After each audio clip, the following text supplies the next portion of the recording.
স্বাগত দীপ্ত সংবাদে, সাথে আছে আমি কাজী আসিফুজ্জামান। আজ থেকে সারা দেশে শুরু হলো এইচএসসি ও সমমানের পরীক্ষা। সব বোর্ড মিলিয়ে মোট পরীক্ষার্থীর সংখ্যা 12,70,583 জন। মোট কেন্দ্রের সংখ্যা 2,697টি। 9টি সাধারণ শিক্ষা বোর্ডে অভিন্ন প্রশ্নপত্রে পরীক্ষা অনুষ্ঠিত হচ্ছে। সুষ্ঠু, স্বচ্ছ ও নকলমুক্ত পরিবেশ নিশ্চিত করতে প্রশ্নপত্রের নিরাপত্তা থেকে শুরু করে পরীক্ষার্থীদের জন্য একাধিক কঠোর নির্দেশনা জারি করেছে শিক্ষা বোর্ড। নির্ধারিত সূচি অনুযায়ী সকাল 10টায় শুরু হওয়া পরীক্ষা চলবে বেলা 1টা পর্যন্ত।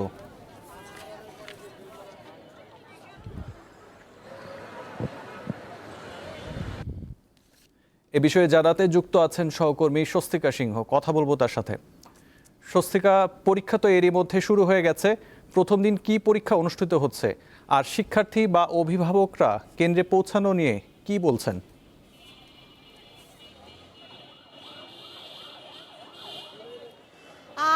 ঠিক 10টায় পরীক্ষা শুরু হয়েছে এবং এবছর কিন্তু 12,70,583 জন পরীক্ষার্থী এই প্রথম দিনের যে বাংলা পরীক্ষা সেই বাংলা পরীক্ষায় অংশ নিচ্ছেন এবং কোনো ভোগান্তি ছাড়াই যারা পরীক্ষার্থীরা রয়েছে তারা কিন্তু সঠিক সময়েই কেন্দ্রে এসে পৌঁছেছেন এবং সরকারের যে নির্দেশনা দেওয়া ছিল সেই নির্দেশনা অনুযায়ী আমরা দেখেছি যে ঠিক 40 মিনিট আগে তারা এই পরীক্ষার কেন্দ্রে এসে পৌঁছান এবং ঠিক 30 মিনিট আগে পরীক্ষার যে কেন্দ্র রয়েছে সেই কেন্দ্রে প্রবেশের নির্দেশনা ছিল, সেই অনুযায়ী তারা প্রবেশ করেন। এবং এখানে যারা অভিভাবকরা রয়েছেন তারা কিন্তু জানিয়েছেন যে বৈরী আবহাওয়া বা আকাশ কিছুটা মেঘলা থাকলেও তারা যখন এসেছেন তখন তাদের গণপরিবহনে বা যান্ত্রিক যে যানজটের যে সমস্যা সেই ধরনের কোনো সমস্যায় তাদের পড়তে হয়নি, এটা তারা জানিয়েছেন। তবে মাধ্যমিক যে সার্টিফিকেট পরীক্ষা সেই সার্টিফিকেট পরীক্ষায় যারা পরীক্ষার্থীরা অংশ নিবে তাদের যারা অভিভাবকরা রয়েছে তাদের কপালে একটি চিন্তার ভাঁজ যে থাকে সেই চিন্তার ভাঁজটি থেকেই যাচ্ছে। এখানে যারা রয়েছেন তারা কিন্তু বারবার করে বলছেন যে পরীক্ষা কেমন হবে, প্রস্তুতি, অভিভাবকদের দাবি যে তাদের সন্তানদের প্রস্তুতি ভালো থাকলেও ঠিক বেলা 1টায় যখন পরীক্ষা শেষ হবে সেই শেষ ঘন্টা না পড়া পর্যন্ত কিন্তু তাদের যে চিন্তার ভাঁজ সেই চিন্তার ভাঁজটি কিন্তু থেকে যাচ্ছে। এবং এই বছরে পরীক্ষা কেন্দ্রের যেসব নির্দেশনা রয়েছে সেই নির্দেশনা অনুযায়ী কিন্তু এখানে যারা পুলিশের কর্মকর্তা বা যারা নিরাপত্তায় দায়িত্বে থাকবে তাদের কিন্তু বডি অন ক্যামেরা যেমন রয়েছে তেমনি কিন্তু এবার মন্ত্রণালয়ের মাধ্যমে সারা বাংলাদেশের সকল পরীক্ষা কেন্দ্রের পরীক্ষার নকল আর যে প্রভাব রয়েছে সেই জায়গা যাতে সুষ্ঠুভাবে পরীক্ষা হয় এবং সুষ্ঠুভাবে যাতে পরীক্ষার্থীরা পরীক্ষায় অংশ নিতে পারে সেই জন্য কিন্তু যেসব মনিটরিং সেন্টার রয়েছে সেখান থেকে কিন্তু মনিটরিং করা হচ্ছে। সব কিছু মিলিয়ে বেলা 1টায় পরীক্ষা শেষ হলে পরের সংবাদে জানাতে পারবো যে এবছরের পরীক্ষার্থীদের প্রথম পত্র পরীক্ষা কেমন হলো, প্রথম দিনের বাংলা প্রথম পত্র পরীক্ষা কেমন হলো। স্বস্তিকা, আপনাকে ধন্যবাদ। এবারে ফিফা বিশ্বকাপ 2026।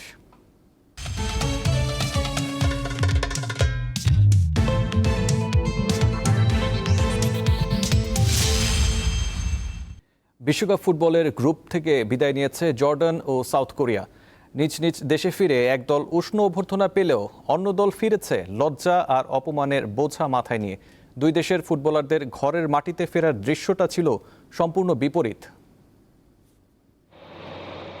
বিশ্বকাপের মঞ্চে এবারই প্রথম ইতিহাস গড়ে পা রাখে ওয়েস্ট এশিয়ার দেশ জর্ডান। গ্রুপ পর্ব থেকে বিদায় নিতে হয়েছে ঠিকই, কিন্তু মাঠের লড়াইয়ে তারা জয় করে নিয়েছে কোটি ভক্তের মন। মঙ্গলবার আম্মানের কুইন আলিয়া আন্তর্জাতিক বিমানবন্দরে দেশটি খেলোয়াড়দের বহন করা বিমান অবতরণ করে। এতে চারপাশে তৈরি হয় এক ভিন্ন উৎসবের আমেজ। দেশটির রাজপুত্র প্রিন্স ফয়সাল বিন আল হুসেন উপস্থিত থেকে ফুটবলারদের লাল গালিচা সংবর্ধনা জানান। ভক্তদের এমন ভালোবাসায় আপ্লুত খেলোয়াড়রা। সমর্থকদের ভালোবাসাকে অন্তর থেকে সম্মান জানাই আমরা। ইচ্ছে ছিল বিশ্বকাপের মঞ্চে তাদের মুখে আরো বড় হাসি ফোটানোর। আর্জেন্টিনা, অস্ট্রিয়া এবং আলজেরিয়ার মতো কঠিন গ্রুপে পড়েও বুক চিতিয়ে লড়েছে জর্ডান। আলজেরিয়া কিংবা ডিফেন্ডিং চ্যাম্পিয়ন আর্জেন্টিনা বিপক্ষে মাত্র 1 গোলে ব্যবধানে পিছিয়ে থাকা সবখানেই ছিল তাদের লড়াকু মানসিকতা। দেশটির ফুটবল অ্যাসোসিয়েশনের সহসভাপতি মারওয়ান জুমা মনে করেন এই আত্মবিশ্বাসী আগামীতে তাদের পথ দেখাবে। আমাদের লক্ষ্য বড় ছিল। এই 3 ম্যাচে আমরা দেখিয়েছি আমরাও বিশ্বমঞ্চে লড়াই করতে জানি। জর্ডানে উৎসবে বিপরীতে সাউথ কোরিয়া ইনচন বিমানবন্দরের চিত্রটা ছিল পুরো উল্টো। কোরিয়ান ফুটবল মৃত কিংবা হুং মিয়ং বো বিদায় হও এমন সব প্ল্যাকার্ড হাতে দুধ্বনিতে কেঁপে ওঠে বিমানবন্দর এলাকা। পরিস্থিতি নিয়ন্ত্রণে পুলিশকে তৈরি করতে হয় বিশেষ নিরাপত্তা বলয়। চেকিয়াকে 2-1 গোল ব্যবধানে হারিয়ে বিশ্বকাপ শুরু করলেও মেক্সিকো এবং সাউথ আফ্রিকার কাছে হেরে বিদায় নেয় এশিয়া দেশটি। এমন ভরাডুবি মেনে নিতে পারছেন না দেশটির সরকারও। ব্যর্থতার কারণ অনুসন্ধানে ক্রীড়া মন্ত্রণালয়কে নির্দেশ দিয়েছে দেশটির প্রেসিডেন্ট। মোহাম্মদ হাসিব, দীপ্ত স্পোর্টস।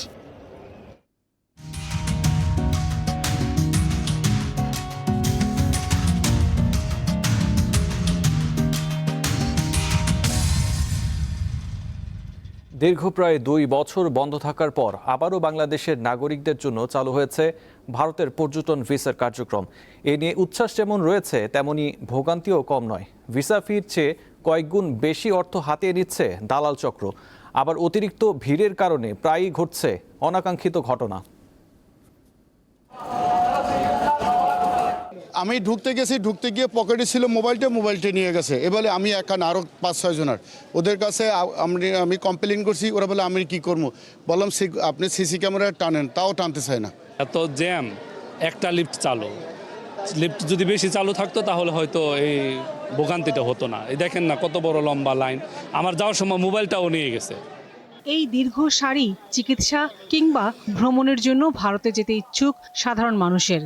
বুধবার রাজধানীর যমুনা ফিউচার পার্ক বন্ধ থাকায় বিভিন্ন এজেন্সিতে প্রবেশের জন্য একটি প্রবেশদ্বার থাকায় হুড়োহুড়ি বেঁধে যায়। এরই মধ্যে ঘটে অনাকাঙ্ক্ষিত ঘটনা। আমি ট্যুরিস্ট ভিসার জন্য অ্যাপ্লাই করেছিলাম, তাই ফাইলটা প্রসেস করার জন্য লেভেল 3-তে সকালে আসছিলাম, কিন্তু এত বড় লাইন যে মানে দম ছাড়ার মতো উপক্রম হয় নাই। আমরা এর আগেই মেডিকেল ভিসার জন্য অ্যাপ্লাই করছিলাম এবং আলহামদুলিল্লাহ ইন্ডিয়ান মেডিকেল ভিসা আমরা পেয়েছি। গেল 28 জুন থেকে বাংলাদেশিদের জন্য পর্যটন ভিসা চালুর পরপরই নানা কারণে ভারতে যাওয়ার ভিড় বেড়ে যায়। তবে স্লট পেতে এখনও বিভিন্ন এজেন্সি জনপ্রতি প্রায় 5 থেকে 10 হাজার টাকা পর্যন্ত নিচ্ছে বলে অভিযোগ পাওয়া গেছে। হ্যাঁ, এজেন্সি তো নিচ্ছে টাকা। আপনি ভিসা ফি 1500 টাকা, ওরা 8 থেকে 10 হাজার টাকা করে নিচ্ছে। স্লট পেতে তো অবশ্যই, কারণ এখানে দালাল চক্র থাকে, হ্যাকার থাকে, সব কিছু মিলিয়ে একটু ভোগান্তি হলেও সাধারণ জনগণ কিন্তু এখন সুযোগটা পাচ্ছে। গতকালকে আবেদন করেছি, তো স্লটের জন্য 6,500 টাকা নিয়েছে, ওরা 7,000 বলছিল, তো 6,500 টাকা দিয়েছি। অথচ এই খরচ মাত্র 1,500 টাকা। পর্যটন ভিসা চালুর পর 2-1 জন নিজেরাই স্লট পেয়েছেন বলেও জানান। এছাড়া যারা আগে মেডিকেল ভিসার জন্য আবেদন করেছিলেন তারাও ভিসা পেয়েছেন। এখন তো সবাই ট্রাই করতেছে, সেক্ষেত্রে এখন তো একটু এরকম হবেই। দ্যাট মিনস কিছুদিন পর আশা করা যাচ্ছে যে সেটা আস্তে আস্তে ক্লিয়ার হয়ে যাবে। সাধারণ মানুষ বলেন বিভিন্ন কারণেই পার্শ্ববর্তী দেশে যেতে হয়, তাই ভিসা সংক্রান্ত জটিলতা না থাকাই ভালো। ট্যুরিস্ট ভিসা অবশ্যই ভালো হয়েছে। আমি মেডিকেল ভিসা করেছি, আমার ধরেন নেক্সট টাইম আমি সুস্থ, এখন আমি ট্যুরিস্ট ভিসা করে যেতে পারবো চিকিৎসা, জাস্ট মেডিসিন নেওয়ার জন্য তো আমি ট্যুরিস্ট ভিসা করতে পারি। মানে এটা আমাদের জন্য অনেক সুবিধা হয়েছে, বিভিন্ন জায়গায় যাওয়া যাবে। প্রাথমিকভাবে ঢাকা, চট্টগ্রাম, রাজশাহী, সিলেট ও খুলনার ভিসা আবেদন কেন্দ্রে পর্যটন ভিসার আবেদন নেওয়া শুরু হয়েছে। 2024 সালের 5 আগস্টের গণঅভ্যুত্থানের পর নিরাপত্তার কারণ দেখিয়ে পর্যটন ভিসা স্থগিত করেছিল ভারত। লাবণী গুহ, দীপ্ত সংবাদ, ঢাকা। ধর্মীয় রীতি অনুযায়ী মানুষের অন্তিম ঠিকানা কবর, কিন্তু মর্মান্তিক হলেও সত্য, ঢাকায় এই কবর দিয়ে নিয়েও রয়েছে শ্রেণী বৈষম্য। প্রিয়জনের শেষ ঠিকানা সংরক্ষণ করতে গেলে গুনতে হবে 10 লাখ থেকে 1.5 কোটি টাকা পর্যন্ত, যা নিম্ন ও মধ্যবিত্তের জন্য আকাশ কুসুম স্বপ্ন। শেষ ঠিকানার এই জায়গাটির নাম হচ্ছে কবর। 8 ফিট বাই 4 ফিট দৈর্ঘ্যপ্রস্থের এই জায়গাটির দাম কতই বা হতে পারে? 1 লাখ, 2 লাখ বা তার কিছুটা বেশি। তবে সিটি কর্পোরেশনগুলো তথ্য বলছে এই জায়গাটুকু সংরক্ষণ করতে হলে গুনতে হবে কোটি টাকা, তাও আবার 25 বছরের জন্য। তাহলে প্রশ্ন হচ্ছে, যার আর্থিক সক্ষমতা নেই সে কি ধরে রাখতে পারবে তার জীবনের এই শেষ মাটিটুকু? কুল্লু নাফসিন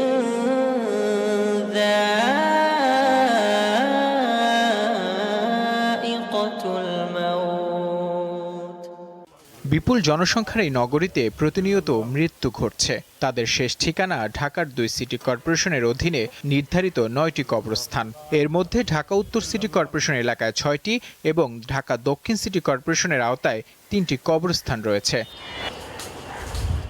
সর্বশেষ হালনাগাদ তথ্য অনুযায়ী ঢাকা উত্তর সিটির আওতাধীন বনানী কবরস্থানে যদি কেউ 15 বছর মেয়াদের জন্য কবর সংরক্ষণ করতে চান তাহলে গুনতে হবে 1 কোটি টাকা, আর 25 বছরের জন্য এই অঙ্ক দাঁড়াবে 1.5 কোটি টাকায়। এছাড়া উত্তরা 4 নম্বর সেক্টরের কবরস্থানে 15 বছরের জন্য দিতে হবে 75 লাখ এবং 25 বছরের জন্য 1 কোটি টাকা। উত্তর সিটি কর্পোরেশনের আওতাধীন আজিমপুর কবরস্থানেও রয়েছে বিভিন্ন মেয়াদে কবর সংরক্ষণের সুবিধা। এখানে 10 বছরের জন্য লাগবে 5 লাখ, আর 25 বছর মেয়াদে এই মূল্য দাঁড়াবে 20 লাখ টাকায়। 20 বছরের ভিতর হয়তো কবর ভাঙবে না, ওইটার একটা ওরা ফি নিয়ে রাখে। এখন প্রশ্ন দাঁড়ায়, তবে কি নিম্ন ও মধ্যবিত্তরা এই বিপুল ব্যয় বহন করতে পারবেন? এ বিষয়ে কথা হয় তরিকুল ইসলামের সঙ্গে। 4 মাস আগে মারা যাওয়া একমাত্র ছেলের কবর জিয়ারত করতে জোহরের নামাজের পর আজিমপুর কবরস্থানে এসেছেন এই পিতা। সমাজ অধিদপ্তর থেকে মনে ছিল যে আপনি কি কোনো টাকা পয়সা দিতে পারবেন কিনা, 10 বছর 20 বছরের জন্য 20 বছরে 20 লাখ, 10 বছরের জন্য 10 লাখ। তো বললাম যে ভাই আমাদের তো এরকম দেওয়ার মতো শক্তি অ্যাবিলিটি নেই, এই জন্য তো আমরা আপনাদের কাছে অ্যাপ্লিকেশন করছি, তো আমি তো পারলাম না। তো বললাম আমার কবরটা নিশ্চয়ই ভাঙবে ওই হারে, ওই যে টাকা দিলে তার ভাঙতো না। তার মতো এমন মানুষের সংখ্যা কম নয় যারা আর্থিক অবস্থার কারণে প্রিয়জনের কবর সংরক্ষণ করতে পারছেন না। ঢাকার প্রায় প্রতিটি কবরস্থান ঘিরে যে চিত্র প্রায় একই রকম। মা মরছে ওখানে, আমার ভিতর জলে, আমরা গরিব মানুষ, আনি নেই খাই, আমরা কেমনে রাখুন টাকা পয়সা দিয়ে। এখন তো জনগণ বাড়তেছে, তাই না? যদি কবরস্থানটা যদি বড় না থাকে আর বেচা যদি হয়ে যায় তাহলে তো প্রবলেম হয়, কবর দিতে প্রবলেম হয়।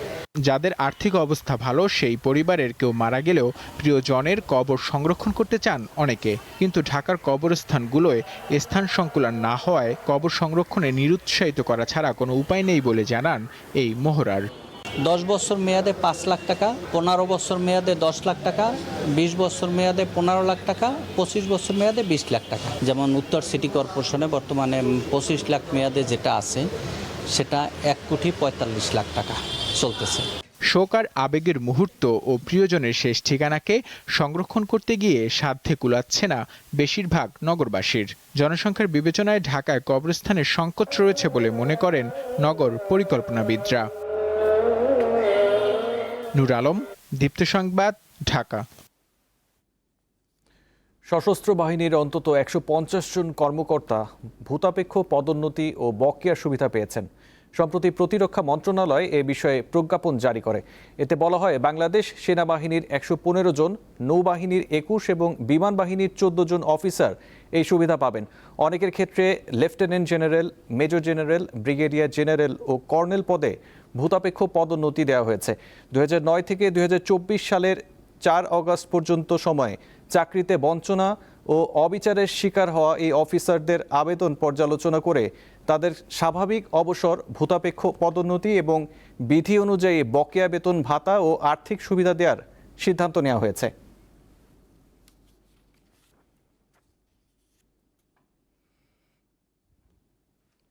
কুড়িগ্রামের ধরলা, তিস্তা, দুধকুমার ও ব্রহ্মপুত্র নদের পানি কিছুটা কমে বিপদসীমার নিচ দিয়ে প্রবাহিত হচ্ছে।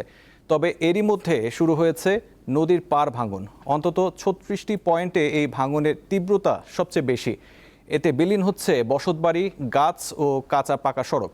নওগাঁয় আত্রাই ও ছোট যমুনা নদীসহ অন্যান্য নদীর পানি বৃদ্ধি অব্যাহত রয়েছে। আত্রাই নদীর জোতবাজার পয়েন্টে পানি বিপদসীমার 51 সেন্টিমিটার ও রেলওয়ে স্টেশন পয়েন্টে 45 সেন্টিমিটার নিচ দিয়ে প্রবাহিত হচ্ছে। ছোট যমুনা নদীর নান্দাইবাড়ি বেড়িবাঁধের কয়েকশো মিটার এলাকা চরম ঝুঁকিপূর্ণ অবস্থায় রয়েছে।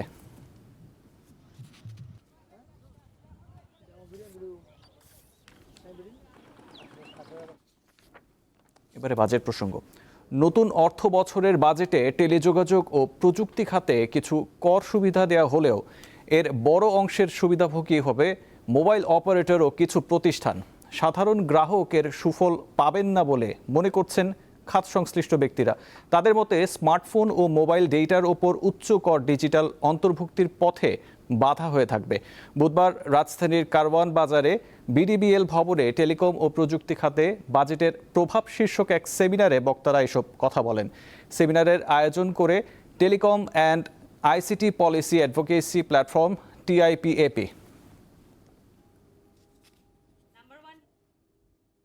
টাকা নিত না, আপনারা জানেন বেশিরভাগ ক্ষেত্রে টাকা নিত না, তারা একটা সাবসিডি দিত। সাবসিডিটা তারা হয়তো তার মার্কেটিং কস্ট থেকে দিত। তারা তাদের সাবসিডিটা কমবে, মার্কেটিং কস্ট কমবে, তো তাদের হয়তো প্রফিট বাড়বে, কিন্তু এর বেনিফিট কিন্তু মানে সাধারণ ব্যবহারকারীরা পাবে। সাধারণ ব্যবহারকারীরা পেত তখনই যদি আমার তাদের যে ভ্যাট, বিএটি বা যে সাপ্লিমেন্টারি বলা হলো সেটা যদি কমে, সেই জায়গায় কিন্তু কোন সরকার হাত দেয়নি। এবারে আন্তর্জাতিক প্রসঙ্গ। ইসরায়েল ও যুক্তরাষ্ট্রের হামলায় নিহত ইরানের সর্বোচ্চ নেতা আয়াতুল্লাহ আলী খামেনির জানাজা ও দাফনের প্রস্তুতি শেষ পর্যায়ে রয়েছে। এ উপলক্ষে তেহরানে বিপুল জনসমাগম ও আন্তর্জাতিক নেতৃবৃন্দের অংশগ্রহণের আয়োজন করা হচ্ছে। অনুষ্ঠানের জন্য রাজধানীতে কড়া নিরাপত্তা, যান চলাচল ও নিয়ন্ত্রণ ও সরকারি ছুটি ঘোষণা করা হয়েছে। ইরানি কর্তৃপক্ষের তথ্যমতে আগামী শনিবার খামেনির জানাজা রাষ্ট্রীয়ভাবে আয়োজন করা হয়েছে। তেহরানের কেন্দ্রস্থলে অবস্থিত বিশাল গ্র্যান্ড মুসাল্লা কমপ্লেক্সে মরদেহ রাখা হবে সর্বসাধারণের শ্রদ্ধা নিবেদনের জন্য। এছাড়া শুক্রবার বিদেশি রাষ্ট্রপ্রধানদের জন্য আলাদা একটি অনুষ্ঠান হবে। বাংলাদেশ, ভারত ও পাকিস্তান সহ 30টি দেশের প্রতিনিধিরা এতে অংশ নেবেন। জানাজায় অংশ নিতে বাংলাদেশের জাতীয় সংসদের স্পিকার হাফিজউদ্দিন আহমেদ এরই মধ্যে তেহরানের উদ্দেশ্যে রওনা হয়েছেন। তবে ভারতীয় গণমাধ্যম জানিয়েছে অনুষ্ঠানে ভারতের প্রধানমন্ত্রী নরেন্দ্র মোদীর যোগ দেওয়ার সম্ভাবনা কম।